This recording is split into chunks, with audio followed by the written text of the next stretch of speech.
Au cœur de Bar-le-Duc, découvrez Ma Jolie Crèmerie, une fromagerie crèmerie traditionnelle avec des produits de nos régions. Pour la Saint-Valentin, vos fromagers Johan et Jessica vous proposent une box à déguster avec votre moitié. Informations et réservations au 06 81 64 14 40. Vous êtes un restaurateur, une collectivité ou une association ? Promocash Saint-Dizier vous accompagne au quotidien. L'équipe vous accueille du lundi au samedi à Bettencourt-la-Ferrée pour vos besoins en produits frais, épicerie et matériel professionnel. Services personnalisés, livraison et offres promotionnelles sont disponibles toute l'année. Promocash, grandir ensemble.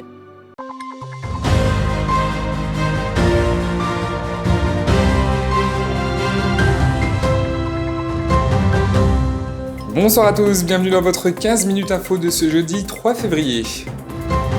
Depuis le 15 janvier dernier, le pass vaccinal a remplacé le pass sanitaire. Nous ferons le point sur la situation dans les différents lieux recevant du public. La LPO Champagne-Ardenne et la ville de Saint-Dizier organisaient ce soir une conférence intitulée Forêt vivante, forêt viable au théâtre de Saint-Dizier. Hier, l'association Les Concerts de Poche s'est produite à l'espace Simone Signoret de Vitry-le-François à l'occasion de son 17e anniversaire. Et voilà pour les titres. Depuis l'entrée en vigueur du pass vaccinal qui a remplacé le pass sanitaire le 15 janvier dernier, de nombreux Français ont vu leur précieux sésame être désactivé le temps de finaliser leur rappel vaccinal. Mais alors, quel est l'impact de cette nouvelle mesure sur les lieux culturels et sur les lieux recevant du public? Et quel est l'horizon pour ces établissements après l'allègement des mesures entrées en vigueur hier et celui prévu pour le 16 février prochain? Élément de réponse avec Alison Godefroy. Depuis l'entrée en vigueur du pass vaccinal le 24 janvier dernier, le principe reste le même, mais il n'est pas sans conséquences. Avec le temps, cette mesure peut poser problème, avec notamment une baisse de fréquentation dans les lieux culturels. On ne voit pas de différence entre le pass sanitaire qu'on avait et le pass vaccinal. On n'a pas eu de baisse de fréquentation, on n'a pas eu de personnes qui sont venues pour des demandes de remboursement ou des choses comme ça. Cette crise, elle a eu un impact, comme je vous le disais. On a perdu du public qui ne revient pas. On a eu une grosse baisse de la fréquentation. Alors c'est arrivé en plusieurs phases. Une fois qu'ils ont réobligé le masque à l'intérieur des lieux publics, on a eu une baisse à ce moment-là. Alors que la France est en pleine 5e vague, depuis ce 2 février, le gouvernement a décidé les levées des jauges dans les établissements accueillant du public assis. À partir du 16 février, les concerts et les consommations debout seront autorisés dans les bars, les stades et les cinémas. Donc on applique, alors il y a des restrictions avec ce pass vaccinal maintenant, mais on n'a plus de restrictions de jauge, ce qui avait été le cas pendant très longtemps. Les salles sont ouvertes, on va bientôt pouvoir reprendre aussi les concerts debout. Donc nous pour l'instant là on est vraiment sur une dynamique positive et on a l'impression de voir le bout du tunnel. Avec ce pass vaccinal, les professionnels recevant du public peuvent contrôler l'identité de leurs clients, une prérogative peu appliquée. On ne fait pas de contrôle d'identité systématique, mais ce sont des agents de sécurité qui gèrent le contrôle des passes. Bien entendu, si sur un pass s'affiche, une date de naissance en 48 et qu'on a quelqu'un qui a 20 ans devant, oui, on fera un contrôle d'identité, mais ce ne sera pas systématique. Non. Alors contrôle d'identité, non, on fait un contrôle d'identité si nécessaire. Voilà, si on trouve suspect un pass sanitaire par rapport à l'âge de la personne ou autre, oui, mais sinon globalement les gens sont quand même assez sérieux là-dessus. Avec les précédentes fermetures obligatoires, le pass sanitaire puis le pass vaccinal, certains établissements ont du mal à retrouver une santé financière stable et équilibrée. Janvier a été assez catastrophique, on va dire. On divise par 2 par rapport aux 2 années précédentes. Donc on espère faire mieux sur février en espérant que le pass vaccinal ne freine pas trop les gens.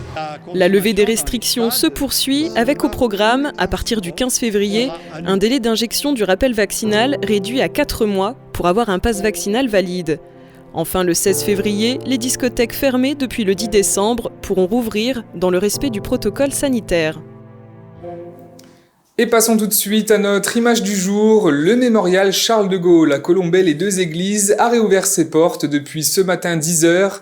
Jusqu'au 30 avril, le mémorial sera donc ouvert tous les jours, sauf le mardi de 10h à 17h30. Et comme chaque année, de nombreux événements, expositions et commémorations seront donc au programme. À noter également que la Croix de Lorraine, symbole du général de Gaulle et de la Résistance, fêtera ses 50 ans le 18 juin 2022.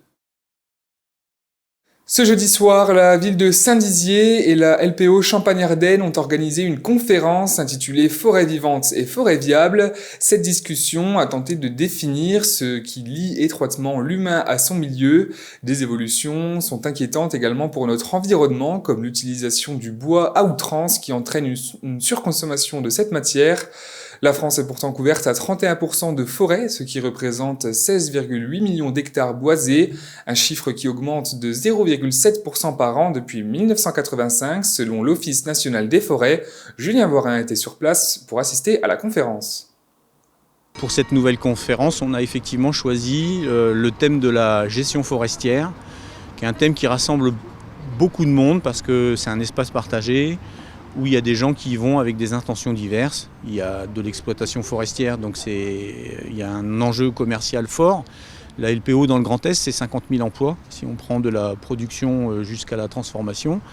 C'est le deuxième puits de carbone après l'océan, et puis c'est 80% de la biodiversité forestière. Donc vu les enjeux qui nous attendent pour essayer de compenser, de diminuer un petit peu les impacts des crises climatiques, c'est très important de se poser la question de la gestion de la forêt, de quelle manière on la gère, qu'est-ce qu'on veut privilégier, quels équilibres il faut qu'on respecte pour qu'elle soit bien gérée. Je fais partie des forestiers qui entendent exercer leur métier en préservant la biodiversité. Je veux dire, la forêt pour moi c'est un écosystème complexe et fragile, et le métier premier du forestier, c'est pas de produire du bois, c'est d'assurer la pérennité des forêts tout en produisant du bois, en respectant la biodiversité. Donc c'est le sujet vraiment de la conférence de ce soir. Et de la musique pour clôturer cette édition, l'association Les Concerts de Poche s'est produite hier à l'espace Simone Signoret de Vitry-le-François. À l'occasion de son 17e anniversaire, elle a proposé un événement spécial afin de ramener les Vitrias à la musique classique. Elsa Jacobet et Julien Voirin étaient présents durant les répétitions. C'est dans un cadre un peu spécial que les artistes de l'association Concerts de Poche se sont produits ce mercredi 2 février.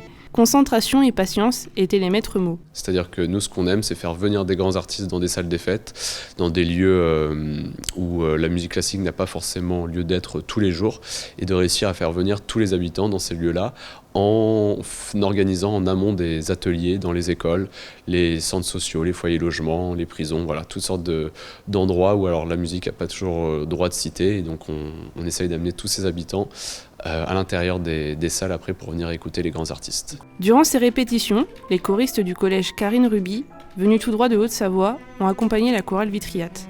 Au programme, atelier de chant et vocalise. On va rencontrer le chœur d'enfants qui ont travaillé en amont. On va avoir une petite période de travail ensemble pendant 1 heure à peu près, avec un chef de chœur. Et puis aujourd'hui, c'est un peu spécial aussi parce qu'ils ont décidé de sonoriser les musiciens parce que l'acoustique n'était pas forcément adaptée pour des concerts de musique classique. Donc on a un ingé son aussi, on va prendre un petit peu de temps pour mettre en place les micros, etc. pour favoriser la meilleure écoute possible pour le public ce soir et leur rendre l'expérience le plus agréable possible. L'association Concerts de Poche fête ses 17 ans cette année. Et à cette occasion, 6 concerts dans toute la France sont prévus. L'objectif est de proposer une rencontre entre les Hauts-Savoyards et les Vitrias. On attend ce concert avec impatience, évidemment. C'est toujours une joie d'être sur scène, de rencontrer différents publics, toujours au plus proche de chacun, et en espérant que voilà, certains vont peut-être découvrir ce répertoire ce soir, peut-être que ce sera la première expérience de musique classique pour certains, donc on est toujours un peu excités de ce genre d'événement. La tournée s'achèvera le mercredi 9 février à Saint-Denis. En attendant, il est possible de suivre les choristes Vitrias ce vendredi 4 février à Saint-Pierre-en-Faucigny. Et voilà, c'est la fin de cette édition. Merci à tous de l'avoir suivi. Dans un instant, vos prévisions météo de demain présentées par Alison Godefroy. Très belle soirée à tous. Toute l'actualité qui vous concerne, à voir et à revoir dès maintenant sur puissancetélévision.fr et sur notre application mobile. Nouveau, PTV s'installe sur TikTok. Découvre dès maintenant des sujets d'actualité décryptés et analysés par nos journalistes directement dans ton appli TikTok. Abonne-toi dès à présent pour ne pas rater nos prochaines vidéos. Puissance Télévision. Vivons l'info.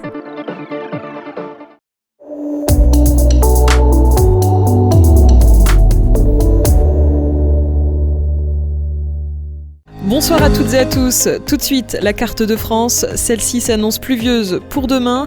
Une perturbation apportera des nuages et de la pluie du nord au nord-ouest. À l'est et au sud-ouest, le ciel sera nuageux. Attention au brouillard à Dijon, à Bordeaux et à Toulouse. Pour les températures, comptez 13 degrés de maximale à Bastia et à Nice. Pour les minimales, elles seront de 2 degrés à Lyon. Passons maintenant à la carte de nos départements. La perturbation couvre le Triangle, mais aussi Langres, Commercy et Verdun. Côté température, comptez 4 degrés de minimale à Chaumont et à Langres. Pour les maximales, elles seront de 8 degrés à Vitry-le-François. Demain, vendredi 4 février, nous fêterons les Véroniques. Nous gagnerons 3 minutes. Le soleil se lèvera à 8h16. L'information continue sur puissancetélévision.fr et sur notre application mobile.